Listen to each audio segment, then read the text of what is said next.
Hello everyone, Alex and Nathan here from the Dice Sanctuary, and today we're going to be playing a special objective game of Dystopian Wars. It's the Ghost Fleet mission from the Hurricane Season campaign book, the book that Spartan Games is no longer making now. And yeah, I'm going to be playing the role of the Americans, but with the British, and Nathan, of course, will be playing as the Antarcticans. And we've just finished deploying, and we're going to get into showing our deployments and first turn. Alright, so here are the defenders for the mission, the British. So I've got frigates over here on the left flank, 2 cruisers with shields and a battle cruiser, another squadron of 3 cruisers, shield tower, 5 dive bombers, another 5 dive bombers.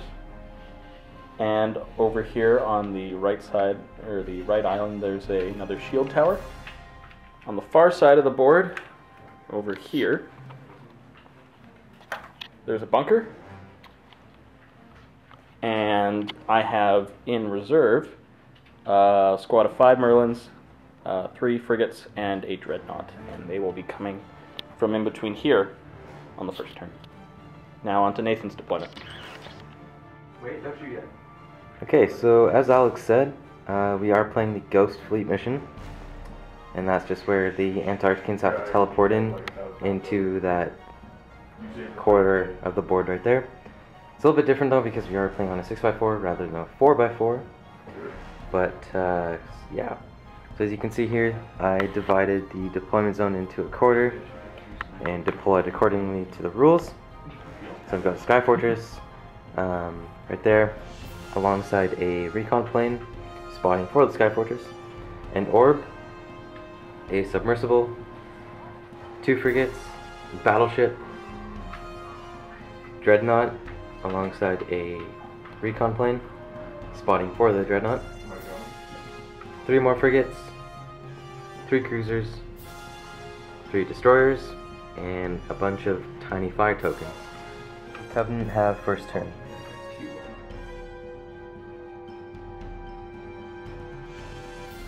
Okay, so on the British side of the board, during this first turn, took a bit of a pounding. I couldn't really roll for the life of me, so I'll just go over what happened. Frigates just kind of moved up to here, as well as the battle cruisers and the cruiser squadron. They took some shots over on the destroyers, didn't really do anything. Those frigates moved up along the coast there. Shield tower was taken out. Just dive bombers moved up. These dive bombers fought with a squad of drones that were there, and they killed them. All of this stuff, my dreadnought, the Merlins, and the frigates just came on just now, at the end of the turn. And the shield tower over here was wiped out, and the bunker all the way over on this side of the board didn't really do anything. He just shot at a cruiser. So yeah, hopefully things will pick up for the British this turn. Okay, so on the Covenant side, tiny flyers just moved up, full out, as well as the destroyers. Destroyer shot at his tower over there. Frigates moved up, out of range of everything. Cruisers moved up, shot at his shield tower over there, did some damage there. The 2 frigates beside them just moved up, out of range again. Battleship moved up behind them, behind the frigates that is, and shot at the shield tower, able to bring it down. Submersible moved up, out of range, obviously, because he only has a range band of 1. Dreadnought moved up, shot at his frigates right there. And recon planes moved up, as they don't really do anything. And the orb actually activated, moved up, and teleported the Sky Fortress over by Alex's deployment zone for the majority, or not majority, some of his army. And most of my stuff was out of range, so not much happened this turn.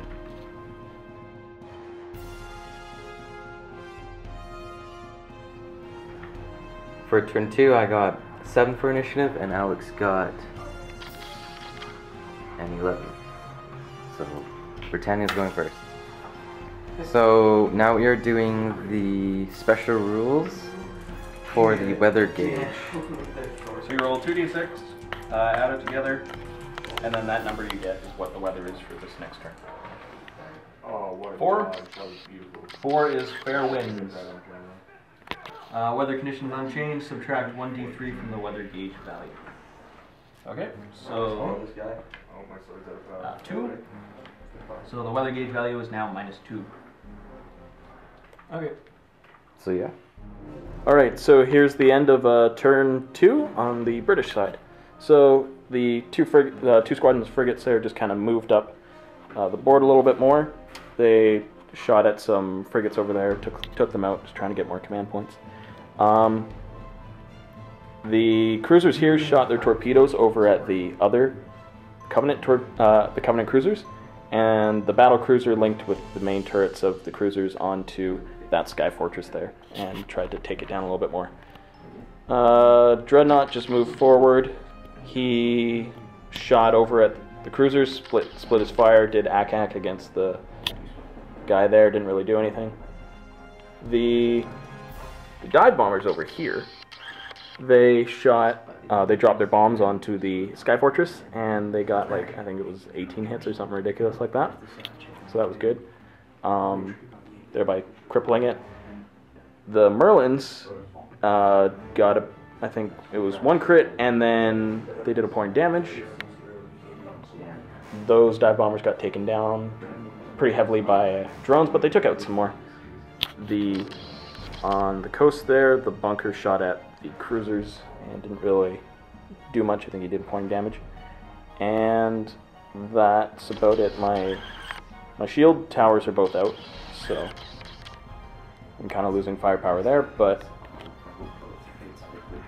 that's kind of unfortunate, but oh well. Here's the dead pile so far for the British. It's 4 frigates, so that's 4 command points. +2 for the defenses there, +2, so he's at 12. Or no, sorry, my math is bad.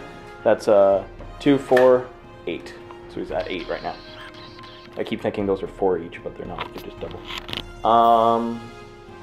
Yeah, so it's 8 to. Nathan will show you his dead pile. I'm not sure what I've killed so far. All right, so now on to Nathan's going to show you about his stuff. Okay, so on this side, everything just really moved up because all the heavy hitting units were in the back, but all the small units moved up. Didn't really shoot at anything because everything of Alex is on that side, not over here. And Sky Fortress over there got shot at. Didn't really do much on the Dreadnought or the Merlins. Same with the cruisers and the frigates, not really doing anything. Submersible moved up, but can't do anything because only has a range of range band 1. Battleship moved up, shot at his Dreadnought over there, did some damage, as you can see. The orb activated, moved up, and teleported the Dreadnought right in front of his Dreadnought. Shot at it with everything you had, and only caused about 2 points of damage. You got a crit, and then you had a hard pounding, so that was a crit, and then a point of damage. The broadsides. And the recons, did their thing and moved up in position. And this is my dead pile. So yeah, that is the board currently.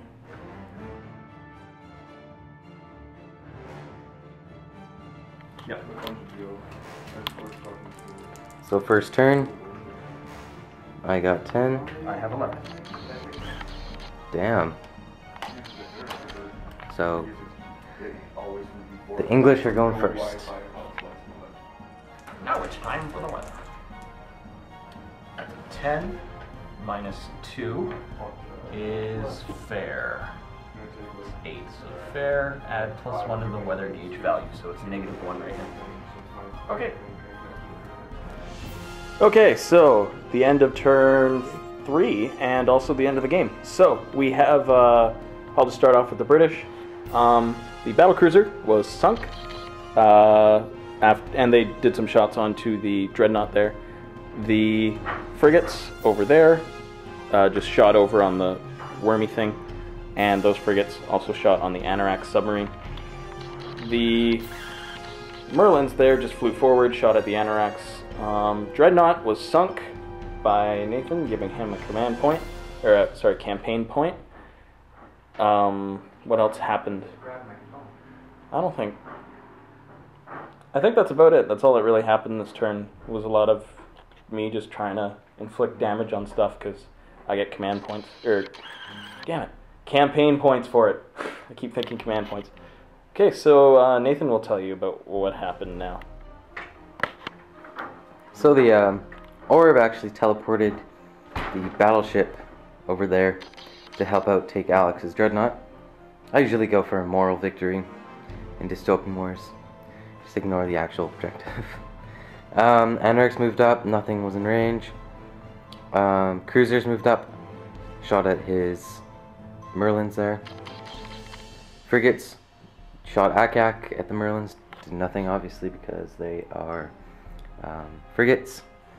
Dreadnought shot at his dreadnought, able to do most damage as he had a fusion leak, so his crit rating was his damage rating, which was 7, so that was helpful. And the recon planes just moved up, and the final death toll over here was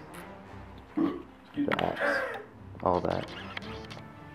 How many yeah. units is that? I have no idea. I'll count in a sec, but and then I'll tell you guys later. So there's the final board, and yeah. Thanks for watching, guys. Alex won by a very large portion, as his victory points were any damaged models or destroyed models he got a victory point for. So that was basically the majority of my army on that was left. Yeah, his for the scenario was he got campaign points. I keep saying command points. He got campaign points for every damaged or destroyed large model, and then he got double command points for every fortification. So because my only large or massive model was my dreadnought, he only got 1 for that, and then he destroyed 2 of my fortifications, so that gives him 4 points, so it was 5 total. So it was okay. I think we should do some more of these missions in the campaign books. So that was the Ghost Fleet. What did you think of it? I thought it was pretty fun. At first I was worried because the deployment was a little bit wonky. I was kind of concerned that I would end up getting thrown off by that. I was under points too. I was under, I think, about 100 points, so I was a little bit concerned about that too. But then when I actually looked at how I can get campaign points and win and essentially complete the objectives, I realized it wasn't that hard. You know, I just had to dish out as much pain as I could. Yeah, it definitely was very different than our usual games. The diagonal deployment, semi-diagonal deployment, really takes a lot of time to get units or ships across to finally get into good range bands, because the larger ships only, go max 6 inches. Yeah, you're going. So, and it's lengthwise on a 6x4 as opposed to going along the short edges. Yeah. So, I mean, it was definitely fun. There were some good moments and some bad moments, obviously, as in every game. But yeah. Yeah. The scenarios that are in the campaign books are very good. The campaign book we were playing with, I mentioned at the start, is Hurricane Season. Spartan Games recently said that they're no longer printing it, so unfortunately you can't get this book, or you might be able to get this book still, but they'll be running out, so they're kind of limited edition now. I don't know if the company will put them on their website or not. I also have the Storm of Steel campaign book, so we can play missions from that if you'd like, and also the online campaign book. Spartan released one of those for free online as well, called Operation Cyclone, I believe it was. So we can do any of those. Combined we have all of the campaign books actually, except for the new one that's coming out soon. So if you have any requests for missions or anything that you'd like to see played, just leave a message in the comments below and we'll get on that. Yeah. That's it. That's a 1,250 point game of Dystopian Wars. Thanks for watching. like this video. Please don't forget to subscribe, and happy wargaming.